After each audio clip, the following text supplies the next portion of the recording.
Moi, on m'avait demandé d'intervenir sur le droit garanti, autonomisation durable de la femme et de la jeune fille. Alors, on a un peu survolé ça sur les plans plus économiques, mais aussi on a mis l'accent sur ce que l'autonomisation, ce n'est pas seulement de l'argent, mais l'autonomisation, c'est aussi le mental. L'autonomisation, c'est aussi avoir la capacité de reconnaître ses droits, la capacité d'avoir les atouts pour pouvoir défendre ses droits. Donc, on a essayé un peu de s'attarder sur un peu l'économie parce que c'est ça qui fait la gangrène ici au Congo. Les mamans ne sont pas capables de s'autonomiser. Ils attendent toujours que les présidents des partis puissent donner. Mais cette fois-ci, nous, nos mamans de l'INAFEC, on est en train de les apprendre de pouvoir devenir autonomes et de pouvoir, elles, soutenir les partis. Bon, pour soutenir les partis, ils doivent entreprendre, ils doivent apprendre, s'éduquer, connaître tous les contours de l'autonomisation, connaître l'éducation financière, savoir écrire, savoir parler, connaître les droits. Et voilà, c'est un peu ça qui était le gros de notre économie. Oh, toujours leader. Madame Massangu Bibi Mloko, vraiment, c'est un vrai leader. Elle fait de la politique sociale. Donc, elle allie la politique et le social. Donc, on a eu des amis là-bas qui sont venus nous visiter. Ils se sont sentis chez eux. Ils ont dit qu'en tout cas, à l'INAFEC, c'est un parti politique, mais un peu comme société civile, un peu comme... Donc, c'est la famille, quoi. L'INAFEC, en tout cas, le leadership de Madame Massangu Bibi Mloko, c'est vraiment un leadership excellent et un peu rare parmi les dirigeantes politiques du Congo. INAFEC, force de frappe. Ces jours-ci, nous, on frappe, on cogne. INAFEC, force de frappe. Et comme vous savez, on reste union sacrée. On suit les testaments de notre leader politique, à savoir les patriarches Kungu Kwakumwanza. Et il nous a laissé chez Félix Antoine Tshisekedi. On va continuer avec Félix Antoine Tshisekedi et on reste union sacrée. AB. Toi, troisième mandat du chef de l'État. Mais je pense que ça ne sera plus le troisième mandat parce que ça sera après révision de la Constitution. Nous attendons la révision et on saura ce qui va advenir. Voilà, mais on est pour Fatih Beton Forever. L'événement a consisté à parler aux femmes du thème international de l'année, à savoir droit, justice et action pour toutes les femmes et les filles. Et donc les femmes doivent connaître leurs droits, les femmes doivent les connaître pour pouvoir faire des revendications. Les femmes sont absentes dans les instances de prise de décision. Et donc pour pouvoir prétendre à quoi que ce soit, les femmes doivent maîtriser leurs droits. Elles doivent les connaître pour faire des revendications sur base des textes légaux, des lois qui régissent les droits des femmes, qui défendent les droits des femmes. Donc c'est ce que les femmes doivent faire. Mais nous avons dit aussi aux femmes qu'elles n'ont pas que des droits, elles ont aussi des devoirs, surtout celles qui évoluent dans les partis politiques. Un parti doit vivre.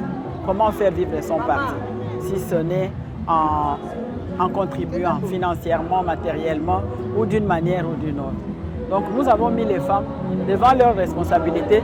Nous leur avons opposé le thème international qui interpelle les femmes par rapport aux actions que les femmes doivent mener, par rapport aux droits que les femmes doivent maîtriser, leurs droits en tant que femmes.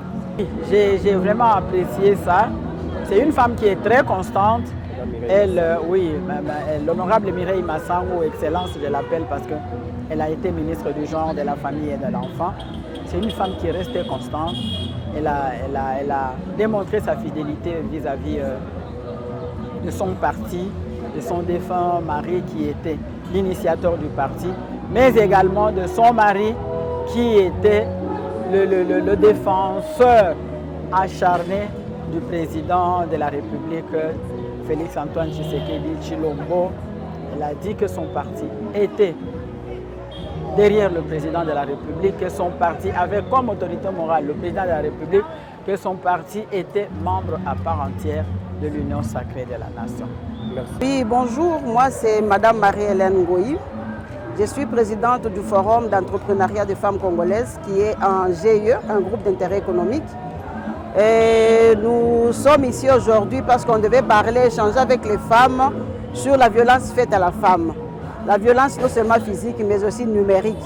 Avec la nouvelle technologie, nous devons savoir que les choses sont en train de changer chaque jour et que la femme, elle est souvent victime de violences numériques.